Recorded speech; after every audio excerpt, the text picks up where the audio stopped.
হাই, মই ৰত্নদত্ত SHG মোটিভেশ্যনাল trainer.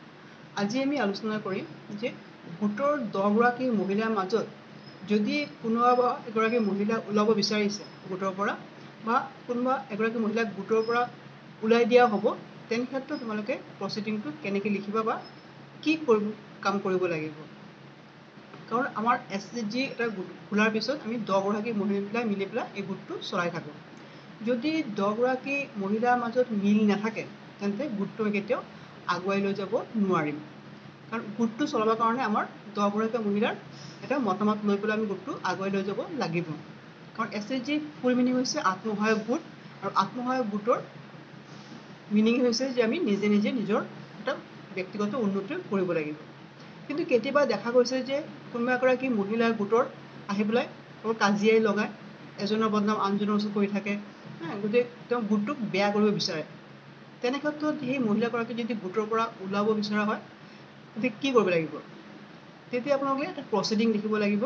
প্ৰচিডিঙত লিখি পেলাই যে তেওঁ কিয় কাৰণে তোমালোকে গোটৰ পৰা ওলাইছা সেই গোটেইখিনি কাৰণ তাত লিখিব লাগিব। লিখি পেলাই 10 গৰাকী মহিলাই চহী কৰিব লাগিব। চহী কৰি প্ৰেচিডেণ্ট ছেক্ৰেটাৰীয়ে চহী কৰি সেই কাগজটো ব্লকত জমা কৰিব লাগিব। তেতিয়া ব্লকৰ যি অফিচাৰ আছে তেওঁ মিটিং পাতি পেলাই এই মহিলাগৰাকীক গোটৰ পৰা ওলাই দিব। আৰু যদি কোনোবাই নিজ ইচ্ছাতে গোটটো এৰিব বিচাৰিছে, তেনে ক্ষেত্ৰতো তোমালোকে প্ৰচিডিং লিখিব লাগিব। কাৰণ 10 গৰাকী মহিলাৰ মাজৰ পৰা যদি এগৰাকী মহিলা ওলাই যায়, তেন্তে গোটটো 9 গৰাকী মহিলাক নচলাব। গতিকে আৰু এগৰাকী মহিলা তোমালোকে আগতেই গোটটোত অন্তৰ্ভুক্ত কৰিব লাগিব। কৰি পেলাই সেই মহিলাগৰাকীক গোটৰ পৰা তোমালোকে এৰিব পাৰিবা। আৰু তাৰ কাৰণে লিখিব লাগিব তেওঁৰ ব্যক্তিগত কি সমস্যা হৈছে, কিয় কাৰণে তেওঁ গোটটো এৰিব বিচাৰিছে। এই গোটেইখিনি লিখাৰ পিছত তোমালোকে তাত চহী কৰি কাগজটো ব্লকত নিব লাগিব। কাৰণ আজিকালি আগৰ নিচিনা নহয়, গোটৰ গোটেইখিনি কাম আমি অকল মেনুৱেলি বা খাতা পত্ৰ লিখা থাকে। আজিকালি কম্পিউটাৰত গোটেইখিনি এণ্ট্ৰি হৈ যায়। তোমালোকৰ যি গোটটো আছে সেই গোটটোৰ নামটো পূৰা কম্পিউটাৰত এণ্ট্ৰি আছে চৰকাৰৰ বহীত। যদি কোনোবা এগৰাকী মহিলা ওলাইছে, তেনে ক্ষেত্ৰত তোমালোকে ব্লকত জনাব লাগিব।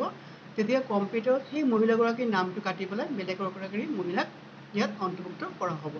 কাৰণ যদি কিবা বাছনি আছে বা অনুদান আহে, তেতিয়া এই নতুন মহিলাগৰাকী পাব, আগৰ মহিলাগৰাকী নেপায়।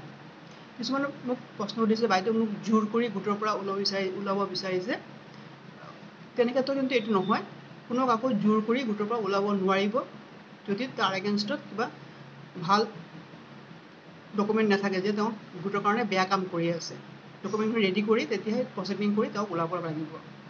আৰু কোনোবাই কৈছে যে প্ৰচিডিং নিলিখাকৈ আমি গোটৰ পৰা ওলাব পাৰিম নেকি?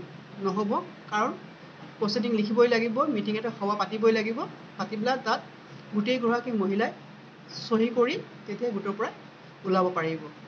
তেনে ক্ষেত্ৰত তোমালোকে ব্লকত জনাবই লাগিব। গতিকে এই গোটেইখিনি নিয়ম মানি পেলাই তেতিয়া কোনোবা এজন গোটৰ পৰা ওলাব পাৰিব আৰু কাৰোবাক গোটৰ পৰা ওলাব পাৰিবা। এই গোটেইকেইটা নিয়ম তোমালোকে মানিবই লাগিব। যদি ভিডিঅ'টো ভাল লাগে লাইক শ্বেয়াৰ কৰিব, ছাবস্ক্ৰাইব কৰিব। ধন্যবাদ।